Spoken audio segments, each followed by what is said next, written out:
Hello student, সপ্তম শ্রেণীর দশম অধ্যায় সাজেশান দেওয়াটা বাকি ছিল তোমাদের। সেই সাজেশানটা দিয়ে দিচ্ছি।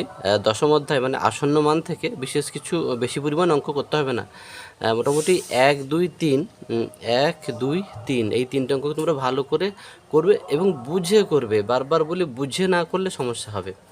আর তারপরে এই 5-এর দাগের এইটা মানে এইটা পুরোটা, ওকে, এইটা পুরোটা আবার বলছি, এগুলো বুঝে করবে, নাহলে তো পরীক্ষা হলে সংখ্যা তো পাল্টে দিতেই পারে। বুঝে করবে। আর 6-এর দাগে এই আইভিটা করবে এইটা, আর পারলে এইটাও একটু দেখে রাখবে। আর 7-এর দাগেও এই শেষেরটা, হ্যাঁ, বুঝে করবে। সংখ্যা পরীক্ষায় পাল্টে দেবেই কোনো না কোনো স্কুলে। আর এখানে 8-এর দাগের যেটা আছে, 8-এর দাগে কিন্তু শর্ট প্রশ্ন হলো। এই চারটেই তোমরা ভালোভাবে করবে, এখান থেকে একটা দেয়, এগুলোও অনেক কিন্তু শর্ট প্রশ্ন। ওকে, অতএব এই চ্যাপ্টার এর থেকে বেশি করতে হবে না।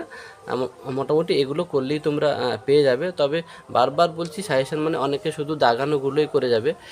তোমরা কিন্তু আগে পুরো চ্যাপ্টার ভালো করে করবে, তারপরে দাগানোগুলোকে ভালো করে বুঝে যাবে।